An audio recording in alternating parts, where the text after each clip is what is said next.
अस्सलामुअलैकुम and welcome to the show games at match. मैं हूं आपका होस्ट फैसल इलियास। पाकिस्तान और अफगानिस्तान के दरमियान सीरीज़ ओडीआई सीरीज़ जारी है। 3 मैचेस की सीरीज़ में पाकिस्तान ने कल सनसनीखेज़ मुकाबले के बाद अफगानिस्तान को आखिरी ओवर की एक गेंद पहले 1 विकेट से शिकस्त दे दी। और क्या परफॉर्मेंस दी है पाकिस्तानी टीम ने। लेकिन जीत के साथ साथ बहुत सारे ऐसे फैक्टर्स भी हैं जिनको डिस्कस करना बनता है, बिकॉज अफगानिस्तान जैसी टीम से जिसने पहली बार अपने ओडीआई रिकॉर्ड्स में 300 रन्स का टारगेट दिया किसी टीम को, ऑल्दो पाकिस्तान ने आखिर में जाके सनसनीखेज़ मुकाबले के बाद शादाब खान की man of the match performance की बदौलत ये मैच जीता। और नसीम शाह की एक बार फिर जो कहते हैं हिस्ट्री रिपीट्स इटसेल्फ वाली परफॉर्मेंस थी।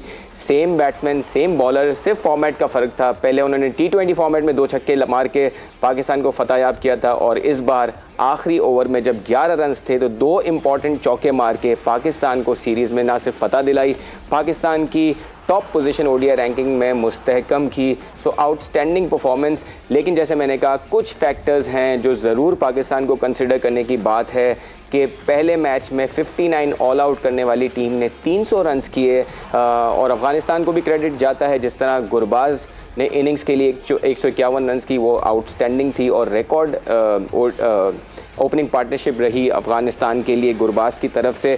सो अच्छी चीज़ें अफ़गानिस्तान के लिए। अच्छा मैच हुआ, शायकीन ने बड़ा इंटरेस्ट शो किया, और सोशल मीडिया पे ऑफ कोर्स पाकिस्तानी और इंडियन और अफ़गानी फ़ैन्स का जो रात भर चलता रहा वो भी बड़ा एक्साइटिंग रहा। और पाकिस्तानी फ़ैन्स में अब अच्छा है, राइट टाइम पे पीक हो रही है Pakistani team in terms of ODI cricket, because आपने एशिया कप खेलना है। बहुत बड़ा मार्का आने वाला है पाकिस्तान का एशिया कप में। 2 सितंबर को इंडिया के अगेंस्ट खेलना है।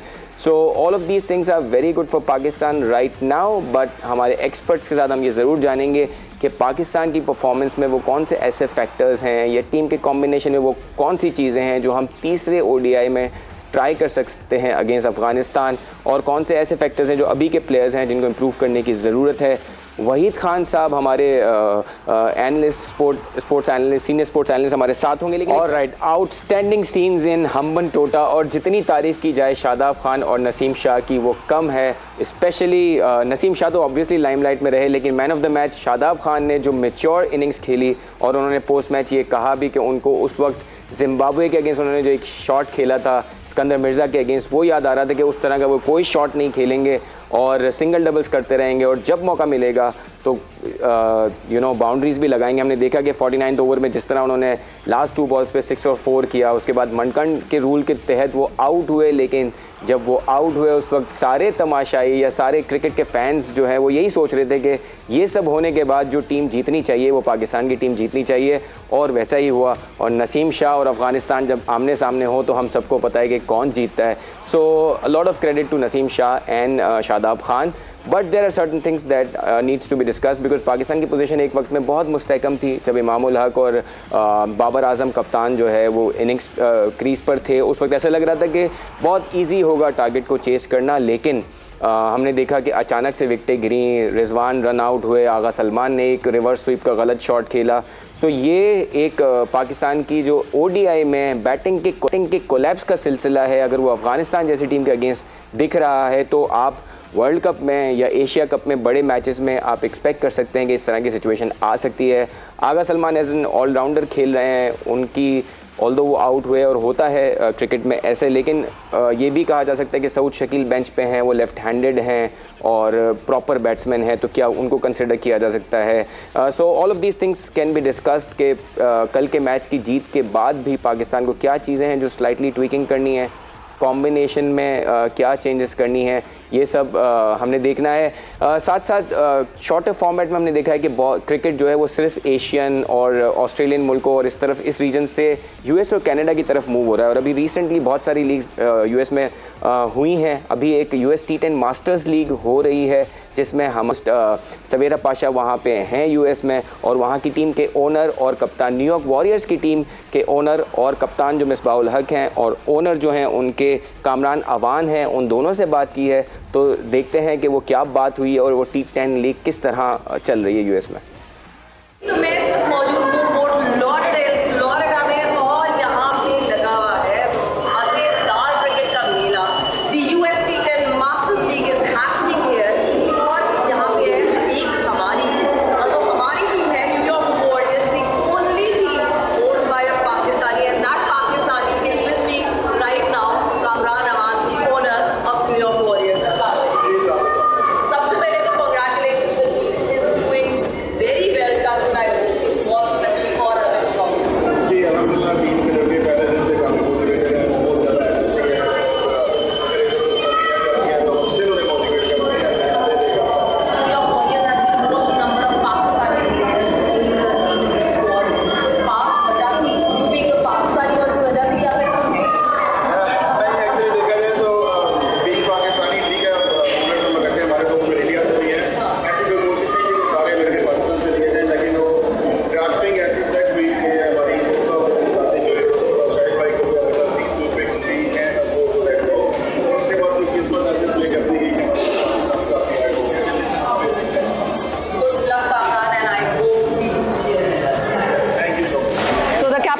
न्यूयॉर्क वॉरियर्स मिसबाह उल हक मेरे साथ इस वक्त मौजूद हैं और ज़बरदस्त परफॉर्मेंसेज इस वक्त चल रही हैं। बट T10 फॉर्मेट आपको लगता है ये एक बहुत बेहतरीन फॉर्मेट है जो हम ओलंपिक्स में पिच इन कर सकते हैं? बिल्कुल, मेरे ख्याल में क्योंकि बहुत ज़्यादा एक्साइटमेंट है इसमें। अगर हमने दूसरी स्पोर्ट्स के साथ मैच करना है, लंबा मैच जो है वो अगर आप फुटबॉल को देखें, हॉकी को देखें, दूसरी स्पोर्ट्स को देखें, तो लोगों को एक्साइटमेंट चाहिए और हर मोमेंट पे एक्साइटमेंट चाहिए। तो मेरे ख्याल में उस लिहाज से बेस्ट है कि इसमें कोई डल मोमेंट नहीं होता। आप इवन अगर जा रहे हैं बैटिंग के लिए या बॉलिंग के लिए भी, तो every ball is an event, excitement होती है और वो बहुत ज़्यादा चेंज होती है गेम उसमें। तो I think it's a perfect format for that sort of reason कि हाँ जी लोग उसमें इन्वॉल्व हैं। बट मिसबा, जब न्यूयॉर्क वॉरियर्स की बात करते हैं तो इसमें बहुत सारे पाकिस्तानी जाहिर सी बात है प्लेयर्स हैं, आसानी हो जाती है थोड़ा कि अगर दूसरे प्लेयर्स होते हैं जाहिर सी बात है वो केमिस्ट्री मैच करना टाइम लगता है, छोटा सा तो टाइम होता है इस लीग का। ये सारे अपने ही लड़के हैं, आप खेले हुए भी हैं उन सब के साथ। ठीक कह रही हैं आप, इससे फ़र्क पड़ता है आपको, बट मेरे ख्याल में सबसे इम्पोर्टेंट चीज़ है इवन अगर बाहर के दूसरे भी प्लेयर अगर खेले हुए हैं, जैसे तिलकरत्ने दिलशन खेल रहे हैं या जॉन बोथा हैं, जेरम टेलर हैं, जिनको आपको आइडिया होता है इंटरनेशनल क्रिकेट में उनकी स्किल का पता होता है कि वो किस तरीके से, तो ईजी हो जाता है। हाँ, थोड़ा सा अननोन जो आपके प्लेयर होते हैं उनके साथ थोड़ा सा आपको समझने में उनको टाइम लगता है कि वो कैसे सेटल डाउन होते हैं उस आपकी टीम कॉम्बिनेशन में। बट ओवरऑल आई थिंक अच्छा चल रहे हैं सारे मिलकर, अच्छी परफॉर्मेंस। तो US T10 मास्टर्स लीग से आप क्या कहना चाहेंगे, लोगों को क्या मैसेज देखना चाहेंगे? फाइनल करीब है और न्यूयॉर्क वॉरियर्स लग रहे हैं cruising to the final. I think the message is to come and support your team and just watch the cricket. Excitement है, बड़ी ज़बरदस्त cricket है and it's good for cricket promotion in US से। आप देखें ना, ये पिछले 1 साल में और आगे वर्ल्ड कप भी आ रहा है यहाँ पे। So these leagues, especially this T10 league and Major League, ये एक बड़ा रोल प्ले करने जाएंगी। और New York warriors the way they are basically taking this tournament serious, इतने ज़्यादा स्टार्स को बुलाया हुआ है और जिस तरीके से ऑनर्स जो है वो इसको प्रमोट कर रहे हैं, टीम को लिफ्ट कर रहे हैं, वंडरफुल है। I have never seen something like that in even bigger league, so they are really putting an effort for this league. Thank you Misbah, thanks a lot. और राइट, सो किसने सोचा था कि टुक टुक कहलाने वाले मिसबाह उल हक T10 फॉर्मेट में और T10 फॉर्मेट को प्रमोट कर रहे होंगे और उसमें अच्छा परफॉर्म कर रहे होंगे। और भी प्लेयर्स हैं हमारे, शाहिद खान आफरीदी हैं, मोहम्मद हफीज़ हैं, अब्दुल रज़ाक हैं जो US मास्टर्स T10 लीग खेल रहे हैं। लेकिन अब थोड़ा अपना फोकस हम शिफ्ट करते हैं वर्ल्ड एथलेटिक्स चैम्पियनशिप में। हमारे अरशद नदीम ने बहुत अच्छी परफॉर्मेंसेस दी हैं। आउटस्टैंडिंग प्लेयर अरशद नदीम पाकिस्तान को हर जगह अच्छे तरीके से रिप्रेजेंट करते हैं। रिसेंटली ही was going through injuries as well, लेकिन जिस उन्होंने कम बैक किया है और इस कंपटीशन में भी फर्स्ट थ्रो इतना अच्छा नहीं था, लेकिन सेकंड थर्ड थ्रो में उन्होंने अपने रेंज को काफ़ी बढ़ाया। सो अच्छी चीज़ है पाकिस्तान के लिए और you know he needs to be looked after. और जिस तरह पाकिस्तान के यंग प्लेयर्स एथलेटिक्स में और बाकी चीज़ों में परफॉर्मेंसेस देते हैं वो काफ़ी काबिल तारीफ़ हैं। दोबारा अपना फोकस क्रिकेट की तरफ लाते हैं। वहीद खान साहब हमें ज्वाइन करेंगे, सो हम सेकंड ODI और फर्स्ट ODI में पाकिस्तान की अब तक की परफॉर्मेंसेस जो हैं उसको डिस्कस करेंगे। थर्ड ODI में हमने क्या चेंजेस करने चाहिए और जो हमारे एग्जिस्टिंग प्लेयर्स हैं उनके जो हैं उनके क्या परफॉर्मेंसेस होनी चाहिए उस पर डिस्कस करेंगे। लेकिन क्रिकेट पे ही रहते हुए विमेंस क्रिकेट से खबर है कि हमारी जो विमेंस टीम है उन्होंने साउथ अफ्रीकन टीम के साथ मैच खेलने हैं। साउथ अफ्रीका की टीम पाकिस्तान विज़िट करेगी, तो पाकिस्तान में ये सीरीज़ होनी है। आलिया रियाज जो पाकिस्तान की ऑलराउंडर हैं उनसे बात की हमारे नुमाइंदे ने। आइए ज़रा चलते हैं। पाकिस्तान वुमेन टीम पहली बार अपने होम ग्राउंड पे जनूबी अफ्रीका की टीम के खिलाफ खेलेगी। एक स्ट्रॉन्ग टीम है और जनूबी अफ्रीका ने यहाँ वनडे सीरीज़ भी खेलनी, T20 सीरीज़ भी खेलनी। और पाकिस्तान की तरफ से एक अहम रुकन आलिया रियाज सीनियर प्लेयर है। आलिया, एक नई टीम है, बहुत सारे यंगस्टर्स आए हैं, तो क्या प्रिपरेशन कर रहे हो? मैंने देखा है कि बॉयज़ को भी बुलाया गया, उनसे भी बॉलिंग करवा रहे हैं, कैसी प्रिपरेशन चल रही है? जी बड़ी अच्छी तैयारी हो रही है। हमारे नेट्स भी हुए हैं और जिस तरह से बॉयज़ के साथ मैच भी हुआ है तो 2-3 मैचेस भी हम लोगों ने खेले हैं। यहाँ पे तैयारी अच्छी जा रही है और यंगस्टर्स भी जो है वो टीम में काफ़ी अच्छे आए हैं, तो इंशाल्लाह ताला आपको आगे देखने को मिलेंगे इंशाल्लाह। अच्छा, होम पे जितनी भी टीमें आई, भले बांग्लादेश आई, श्रीलंका आई, तो अच्छा रहा। पाकिस्तान ने यहाँ पे अच्छी परफॉर्मेंस दी। साउथ अफ्रीका का चैलेंज है, अच्छी टीम है, बड़ी टीम है, हम सीरीज़ कभी नहीं हरा सके उनको, तो अगर होम पे आ रहे हैं तो क्या एक्सपेक्टेशन है? लग रहा है कि इस बार चेंज हो जाएगा? नहीं, उम्मीद करते हैं, देखिए हर टीम जीतने के लिए खेलती है, हम भी जीतने के लिए जाएंगे। जो ऑन द डे अच्छा खेलेगा वही टीम जीतती है। तो हमारी कोशिश यही होगी कि हम पाकिस्तान को मैचेस विन करवाएं और अपनी होम सीरीज़ में स्पेशली हम जो है वो उनको अच्छा परफॉर्म करके दें। ठीक है, जैसे मैंने बात की कि नई साइड है, तो क्या टेक अवेज हैं, किसके ऊपर ज़्यादा बात हो रही है? कुछ नए कोचेस भी आए हैं, अब मोहतशिम भाई देख रहे हैं, कौन से ऐसे पॉइंट हैं जिनके ऊपर ज़्यादा बात हो रही है कि यार ये चीज़ हमने बेहतर करनी है? जी देखें, जैसे फील्डिंग है जो हम लोगों ने काफ़ी इम्प्रूव किया पहले से, तो उससे बेहतर हम लोग लड़कियां हुई हैं। और जिस तरह से हमने पावर हिटिंग पे भी काम किया कोचेस के साथ, तो अभी कोचेस वगैरह जो जिस तरह सर मोहतशिम लेके चल रहे हैं टीम को साथ, तो बड़ा अच्छा जो है वो सर तौफीक भी हैं, बैटिंग पे काम कर रहे हैं लड़कियों की, तो अच्छा काम हो रहा है। ये है कि इंशाल्लाह ताला ऑन द ग्राउंड जब लड़कियां खेलेंगी, परफॉर्म करेंगी, तो आप लोगों को भी बेहतरी नज़र आएगी। आपका क्या रोल है इस टीम के अंदर, ओडीआई में भी और T20 के अंदर भी, क्योंकि आप एक सीनियर प्लेयर भी, जिम्मेदारी भी बहुत ज़्यादा आ जाती है? कोई पर्टिकुलर रोल दिए कि आपने फिनिश करना है या ये काम करना है, और यंगस्टर को भी ग्रूम करना पड़ रहा है? जी बिल्कुल, जब भी मेरी बारी आती है तो मेरी कोशिश यही होती है कि अपने पार्टनर को साथ लेके चलूँ और मैच को एंड तक लेके जाऊँ, और एज एन ऑलराउंडर जो है वो टीम को बेहतरीन परफॉर्मेंस करके दूँ। ठीक है आलिया, काफ़ी रिप्रेजेंट कर लिया पाकिस्तान। कोई ऐसी ख्वाहिश कि यार पाकिस्तान को कोई कप जिता दें, कुछ ऐसी चीज़ है जो कैरियर में ये हो जाए? जी बिल्कुल, उम्मीद करते हैं कि जिस तरह से बाकी भी एशिया कप जीत कर आ रहे हैं, वर्ल्ड कप जीत कर आ रहे हैं, तो हम भी कोई इस तरह का टाइटल, एशियन गेम्स जैसे हमारी आ रही हैं, तो इंशाल्लाह ताला होपफुल हैं कि हम इस दफ़ा एशियन गेम्स का मेडल लेकर आएँ। लास्ट 2 टाइम्स हम लोग विन किया था हमने मेडल, और इस बार भी जो कोशिश करेंगे कि उसको कंटिन्यू रखें। अच्छा, एक सवाल ये है कि एक बहुत बड़ा काम किया पीसीबी ने, 75 अक्रॉस गर्ल्स हैं जिनको इमर्जिंग का कॉन्ट्रैक्ट दिया। मेरे लिहाज से बहुत बड़ा काम है, क्योंकि लड़कियों को एक अट्रैक्शन मिलेगी। आपके, क्योंकि आप सीनियर प्लेयर हैं, किस तरह देखते हैं? जी बिल्कुल, नए प्लेयर्स को काफ़ी ज़्यादा मोटिवेशन मिलेगी इस चीज़ से, और पीसीबी ने बड़ा अच्छा स्टेप लिया है 75 लड़कियों को कॉन्ट्रैक्ट देकर, क्योंकि काफ़ी लड़कियां ऐसी थी जिनको घर से आने में भी प्रॉब्लम होता था। बट अब ये है कि जिस तरह से पीसीबी ने कॉन्ट्रैक्ट्स दिए हैं, जो यंग्स प्लेयर हैं उनके लिए जो है काफ़ी मोटिवेशनल है ये। ठीक है, आलिया रेज़ हमारे साथ मौजूद थी, कह रही हैं जो भी रोल मिलेगा पूरा करेंगे, और जो कॉन्ट्रैक्ट दिया पाकिस्तान क्रिकेट बोर्ड ने वुमेन क्रिकेटर को, इससे इंकरेज मिलेगी और लड़कियाँ भी आएंगी। ऑलराइट, थैंक यू हुज़ैफ़ा, और हम गुड लक कहेंगे आलिया रियाज़ को और पाकिस्तान टीम को कि साउथ अफ्रीका की सीरीज़ के अगेंस्ट में अच्छी परफॉर्मेंस रहे पाकिस्तान की, और अच्छी बात है कि हमारे players they looking forward to the series even after South Africa series. So हम एक ब्रेक पे जाना है, ब्रेक के बाद हम वहीद खान साहब हमें ज्वाइन करेंगे। हम सेकंड ओडीआई में पाकिस्तान की परफॉर्मेंस अगेंस्ट अफगानिस्तान, 1 विकेट से जो पाकिस्तान की फतह रही है 300 चेस करते हुए अगेंस्ट अफगानिस्तान, उस पर डिस्कशन करेंगे एक छोटे से ब्रेक के बाद।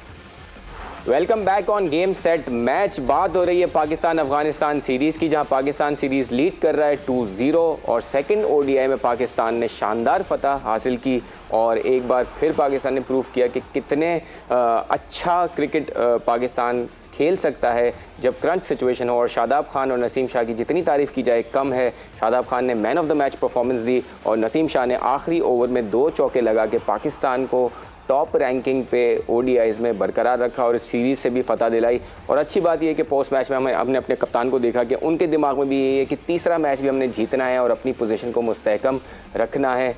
All of these are very good signs. Detail में डिस्कशन करते हैं, पाकिस्तान के मैच का जायज़ा लेते हैं। Senior sports journalist Waheed Khan sahab ने हमें ज्वाइन किया। वहीद भाई, without much ado, thank you so much for being on the show, और बहुत बहुत मुबारकबाद जिस तरह पाकिस्तान ने कल खेला है।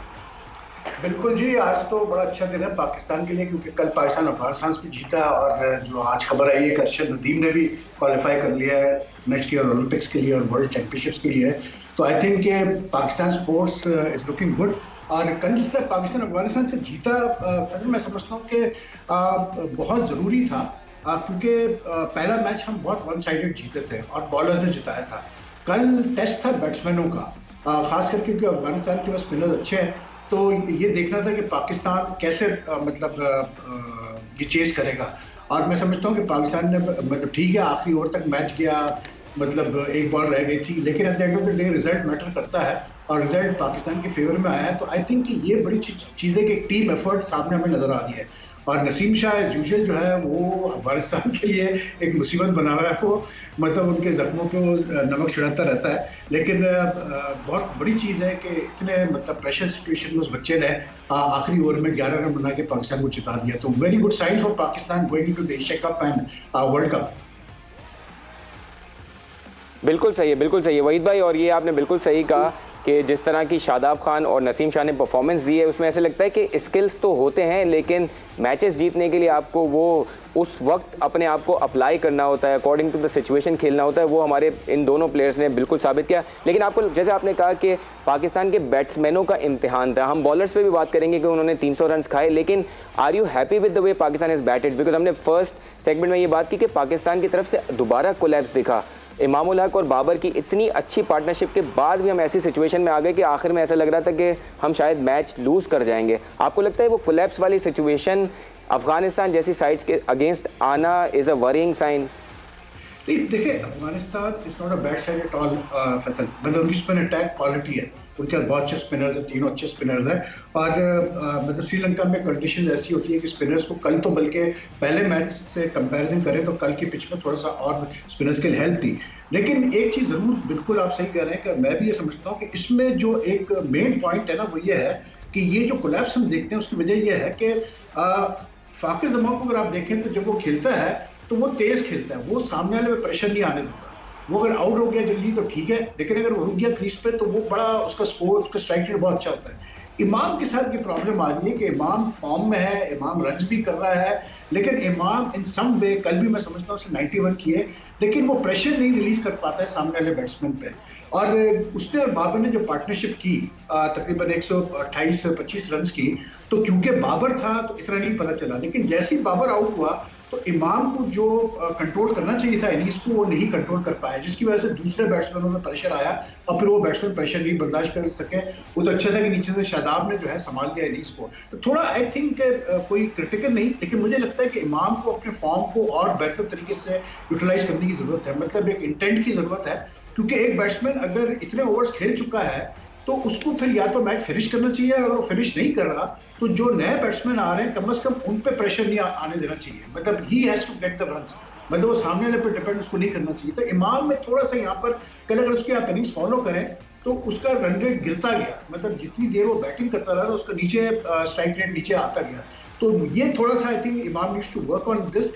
लेकिन देखिए बात ये फैसल, आजकल जो है सीधी सी बात है, ये बैटिंग कोलैप्सेस, 300 रन्स बॉलर्स को देना वगैरह, ये बड़ी आम सी चीज़ें हो गई है वाइट बॉल क्रिकेट में, ओडीआईज में। हम तो T20 में भी 240 230 होते हुए देख रहे हैं आजकल रेगुलरली।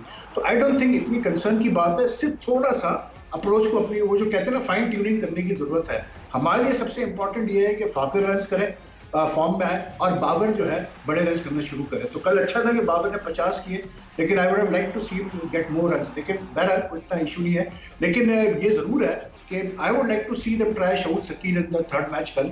अगर सलमान की जगह के एक लेफ्ट हैंडर आता है, सऊद शकील फॉर्म में रहा है टेस्ट मैचेस में, वो फॉर्म कैरी करता है, कैसे वो लेके चलता है, it will be very interesting. यही वहीद भाई, हम यही आपसे पूछना चाह रहे थे कि आपके पास मिडिल ऑर्डर में आगा सलमान और इफ्तिखार दोनों आपके ऑलराउंडर्स हैं, ऑफ स्पिनर्स हैं और बैटिंग करते हैं। इसकी जगह अगर आप एक फुल फ्लेज बैट्समैन लेते हैं सऊद शकील की शक्ल में, तो आपके पास लेफ्ट हैंडेड भी हो जाता है और प्रॉपर बैट्समैन भी हो जाता है।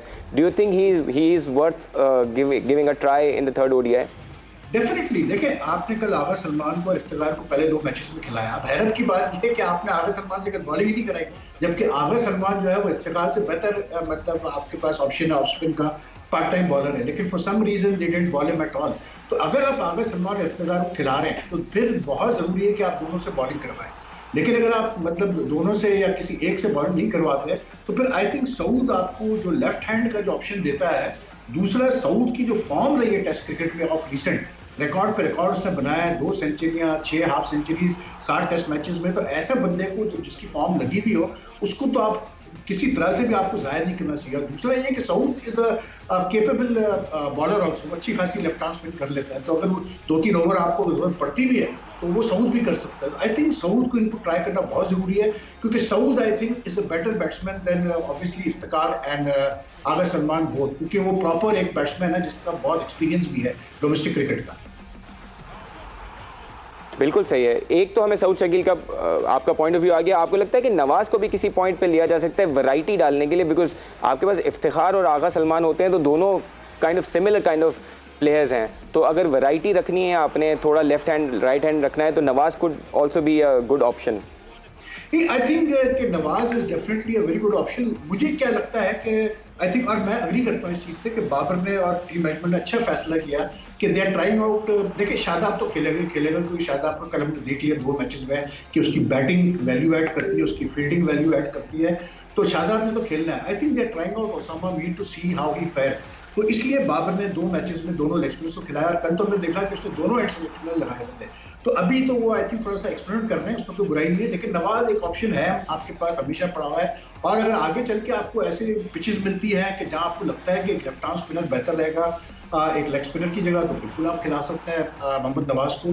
तो दैट इज वाई बात ये है कि हमारे पास सब कुछ है, टीम सेटल्ड है, प्लेयर्स भी हमारे पास, मतलब हर चीज़ कवर करने के लिए प्लेयर्स हैं। तो आई थिंक इससे काफ़ी अरसे बाद मैंने देखा है कि जो पाकिस्तान टीम है वो इतने 2 बड़े इवेंट्स में जो एंटर हो रही है, एशिया कप में और वर्ल्ड कप में, इससे बेहतर पोजीशन में हम नहीं एंटर हो सकते हैं।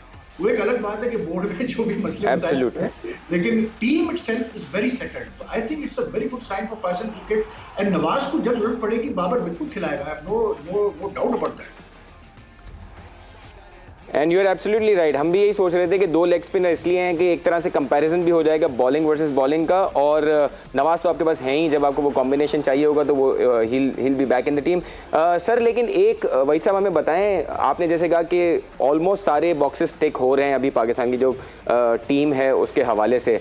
बाबर की बैटिंग के हवाले से एक सवाल है, वो लेटर ऑन मैं पूछूंगा, लेकिन अभी क्योंकि बॉलर्स की स्पेशली बात चल रही है, बॉलिंग वर्सेस बॉलिंग, अफगानिस्तान के स्पिनर्स वर्सेस पाकिस्तान के स्पिनर्स, काफ़ी क्लियर डिफरेंस था। जिस तरह पाकिस्तानी, जैसे शादाब ने भी पोस्ट मैच कहा कि मैं वेट कर रहा था कि उनके स्पिनर्स ख़त्म हो तो उसके बाद मैं पेसर्स पे स्ट्राइक लूँगा। सो बड़ा क्लियर डिफरेंस था दोनों टीमों के स्पिनर्स में। बिल्कुल डिफरेंस है, because I think Afghanistan have more quality spinners, और उसकी वजह ये है कि देखें राशिद हो गया, मुजीब हो गया, फिर एक जो लड़का है इनका कैसे बोलते हैं, जो लेफ्ट आर्म चाइना में बॉलर है, नबी है, नूर है, नूर, ये स्पेशल स्पिनर्स हैं, they are spinners first then batsman later on.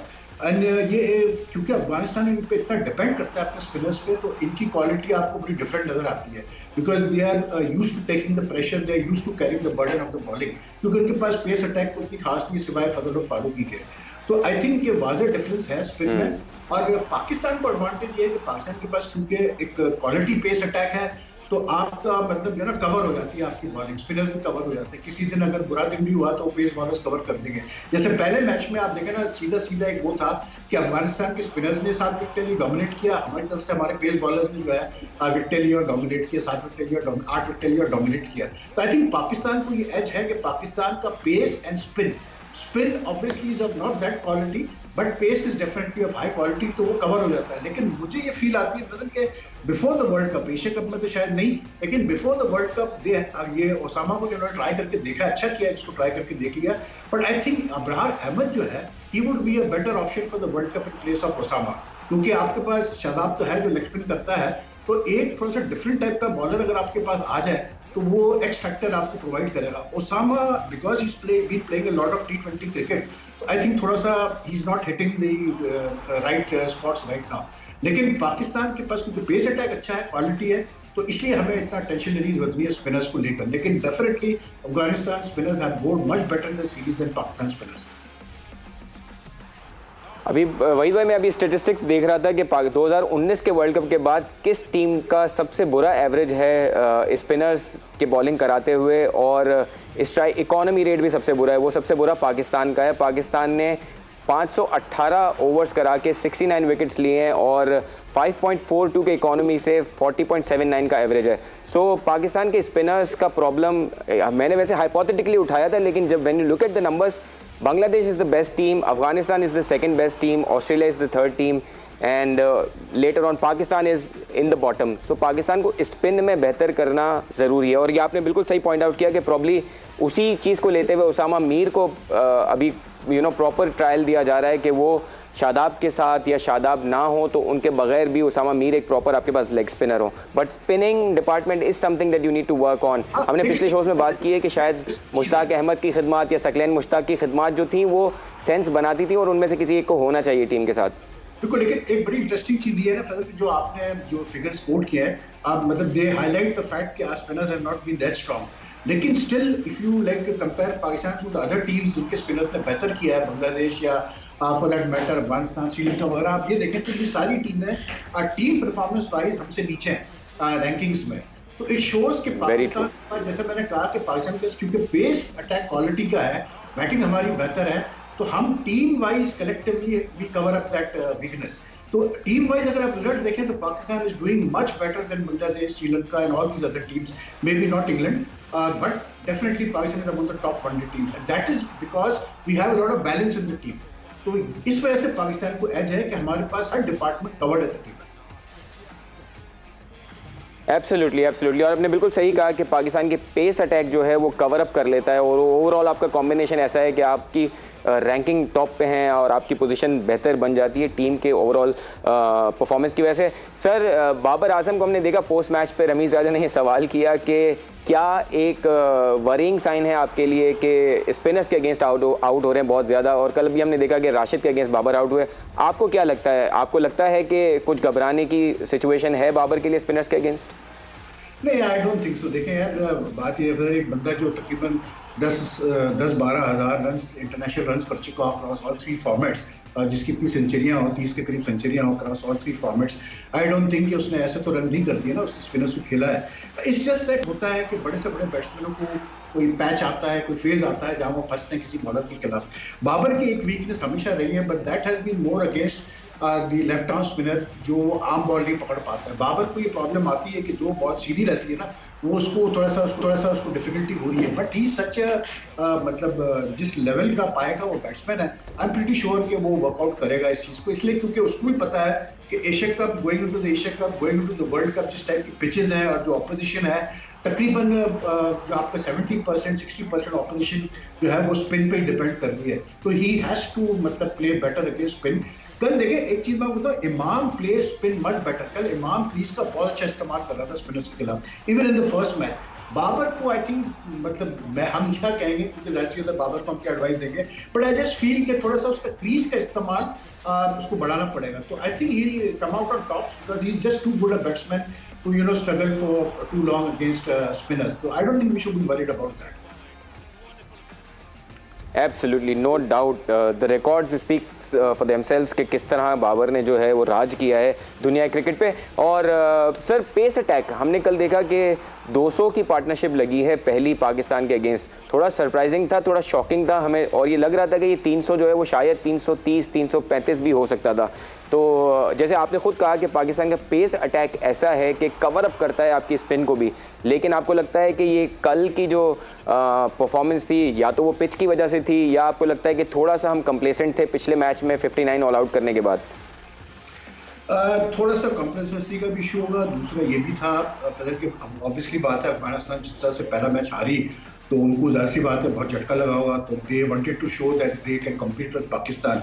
लेकिन एक बड़ी इंटरेस्टिंग चीज़ मैं आपको बताऊं कि अगर आप पाकिस्तान के जो पेस अटैक है ना, उसको आप देखें तो यू विल ऑलवेज फाइंड कि जो पाकिस्तान जब डिफेंड करता है टोटल को, पाकिस्तान के पेस बॉलर हमेशा बेहतर बॉलिंग करते हैं compare to when they are bowling first. तो थोड़ा सा आई थिंक यहाँ पर आई डोंट नो क्या इसका रीजन है, क्योंकि लास्ट बात आजकल एनालिस्ट वगैरह सब होते हैं टीम के साथ, they all know what's happening, but this is a very interesting fact that I have noticed कि whenever you give Pakistan a total to defend, the bowlers will come out better than when they are bowling first. तो थोड़ा सा मुझे लगता है इस पर काम करने की जरूरत है, बट लाइक वही मैं बात कर रहा हूँ ना फैजल, के हमारे पास बैकअप इतना अच्छा है कि अगर मान ले के for a moment someone is injured, या फॉर एग्जांपल से कि जी मतलब हारिस रऊफ का बुरा मैच गया, तो आपके पास जो पीछे भी जो बॉलर्स पड़े हैं वो इस काबिल है कि वो आराम से संभाल सकते हैं।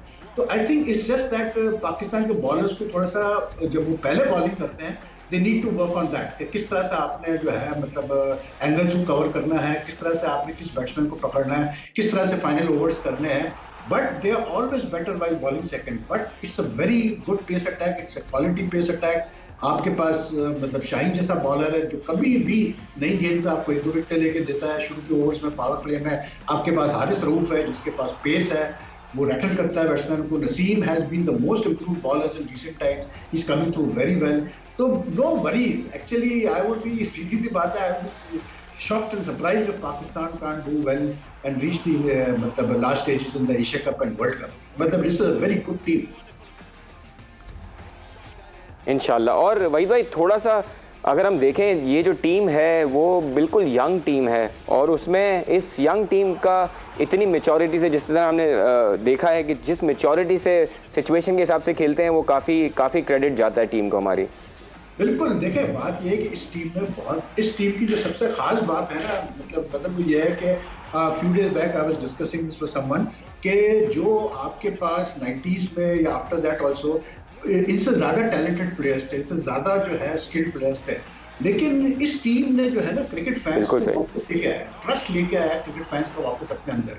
पीपल नाउ आई सी वहीद भाई, एक्सट्रीमली सॉरी, आपकी ज़बरदस्त एनालिसिस और बड़ी डिटेल में डिस्कशन का बहुत बहुत शुक्रिया। काफ़ी क्लैरिटी हुई हम से। दोबारा भी आपसे बात होगी। व्यूअर्स, शो का वक्त यहाँ ख़त्म हुआ चाहता है। आपको शुक्रिया अदा करते हैं। Keep watching our show, we'll see you next week.